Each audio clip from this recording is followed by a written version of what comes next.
Bro, balik lagi ke channel kami. Nah, pada video kali ini, kami mau mengajak kalian untuk membahas karakter Marvel yang mengorbankan dirinya secara heroik.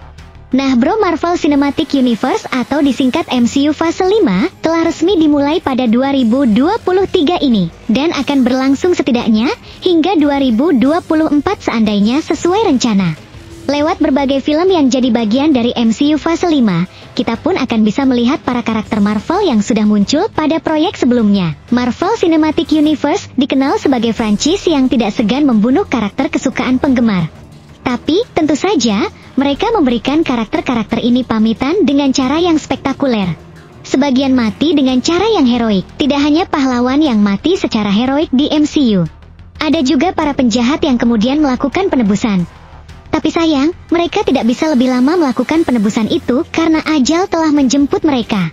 Sejumlah kematian heroik ini selalu terasa tragis dan menyedihkan. Tak jarang, penonton pun ikut larut dalam kesedihan ketika karakter itu mengembuskan napas terakhirnya usai melakukan sebuah usaha demi kebaikan bersama. Siapa saja karakter Marvel yang mati secara heroik di MCU? Nah bro, kami mengutip dari website Screen Run. Berikut pilihan kami untuk superhero yang mati secara heroik di Marvel. Nah langsung saja kita bahas. Namun sebelum kita lanjut, jangan lupa tekan like dan berlangganan dulu dong bro, biar mendukung kami terus semangat upload dan selalu eksis. Jika sudah, mari kita bahas. 5.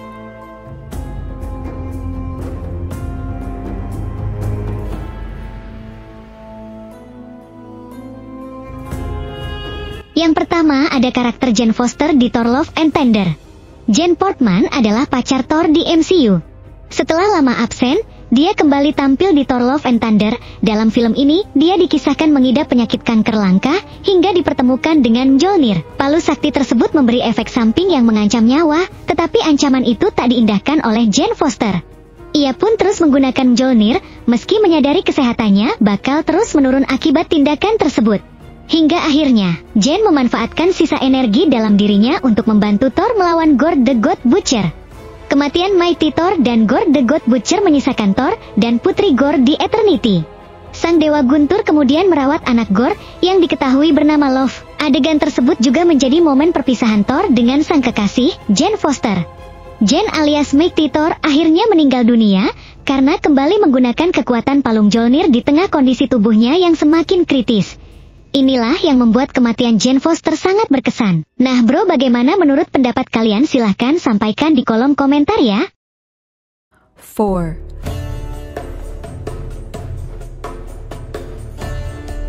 Selanjutnya ada karakter Pietro Maximoff di Avengers Age of Ultron. Aaron Taylor Johnson memerankan Pietro Maximoff alias Quicksilver versi MCU di Avengers Age of Ultron. Meski awalnya dia dan adiknya, Wanda, bersekutu dengan Ultron, mereka akhirnya bergabung dengan Avengers. Ini terjadi setelah mereka sadar kalau Ultron berniat melenyapkan umat manusia dengan menjatuhkan seluruh kota di planet ini. Pietro menemui ajal di momen akhir perang Sokovia. Melihat Clint Barton hendak ditembak penjaga Ultron, saat menyelamatkan bocah sipil, Pietro bergegas melindungi mereka dengan mobil terdekat. Tapi, dia tertembak dalam proses itu. Dia akhirnya mengembuskan napas terakhir dengan menyelamatkan 2 nyawa. Meski heroik, kematiannya ini adalah salah satu hal terburuk yang terjadi pada Quicksilver. 3.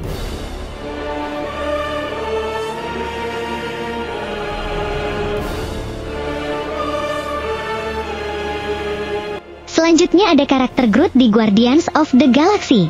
Siapa yang tidak ingat dengan pengorbanan Groot di film Guardian of the Galaxy yang pertama? Setelah semua mengira Groot benar-benar mati, ranting yang diambil oleh Rocket Raccoon ternyata menumbuhkan Groot kembali dan Groot bisa hidup lagi.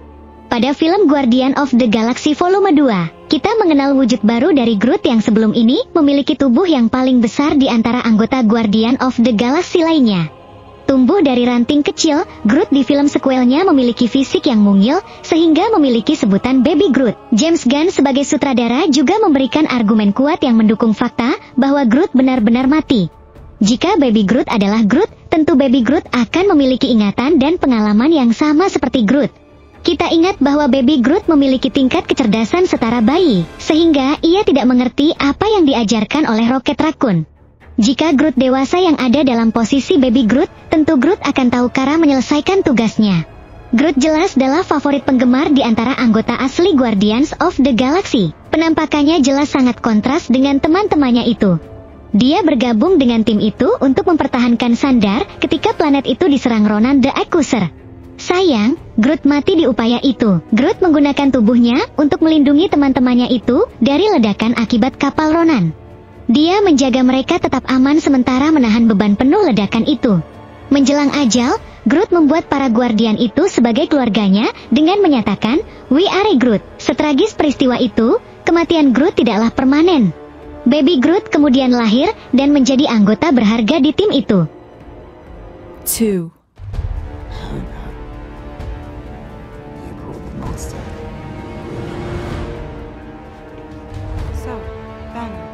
Selanjutnya ada karakter Loki di Avengers Infinity War. Kematian Loki di film Avengers Infinity War membuat penggemar ragu. Cara kematiannya tidak ada kesan heroik sama sekali, bahkan terlihat konyol. Tak ada perlawanan yang berarti dari Loki ketika melawan Thanos yang diperankan oleh Josh Brolin. Hal lain yang membuat ragu adalah kenyataan bahwa selama ini adik Thor yang dimainkan Chris Hemsworth itu dikenal sebagai pria jahat licik dan suka menipu. Banyak yang mengira jika Loki menduplikat dirinya. Mengingat dari film-film sebelumnya, ia selalu memalsukan kematiannya. Ada yang menyebutkan kehadiran Loki jika di Avengers 4 hanyalah adegan masa lalu alias flashback. Ketika Asgard hancur, Loki menjadi semacam pahlawan. Sayang, penebusannya itu hanya berlangsung singkat. Ketika Thanos datang untuk mengambil Tesseract, Loki membuat pilihan mengejutkan dengan berusaha mengalahkan Mad Titan itu sebelum dia bisa meneruskan misinya. Mempertaruhkan nyawa demi orang lain, Loki pun dibunuh Thanos.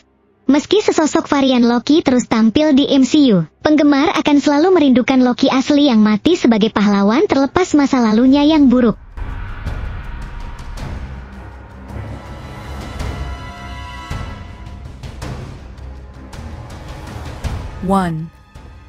Selanjutnya yang terakhir ada karakter Tony Stark di Avengers Endgame. Sejauh ini, Robert diketahui belum menandatangani kontrak lanjutan untuk mengulangi perannya sebagai Iron Man sejak kematiannya di Avengers Endgame. Penggemar tim Iron Man masih mengharapkan bintang tersebut kembali ke MCU dengan berbagai kemungkinan di multiverse. Memulai hidupnya sebagai playboy miliarder dan peduli terhadap orang lain, Tony Stark mengubah hidupnya secara drastis setelah menjadi Iron Man. Selama 15 tahun setelah itu, dia berkembang menjadi pahlawan bonafide. Dia menyelamatkan dunia berkali-kali. Sementara Tony adalah salah satu superhero pertama yang pernah dilihat dunia, masanya sebagai pahlawan harus berakhir di perang bumi. Saat itu, dia menggunakan sarung tangan keabadian untuk melenyapkan Thanos dan pasukannya. Kekuatan kombinasi batu keabadian terlalu besar untuk diatasi Tony, dan dia mengembuskan napas terakhir sesaat setelahnya. Dia mengorbankan nyawanya, sehingga semesta bisa tetap hidup. Tony Stark sudah menyadari bahwa ia harus mengorbankan diri demi kemenangan para Avengers melawan Thanos. Itulah yang membuat Iron Man mati secara heroik. Nah bro, itulah tadi para karakter Marvel yang mengorbankan nyawanya demi bumi dan makhluk hidup. Silahkan sampai pendapat kalian mengenai karakter tersebut di kolom komentar kami.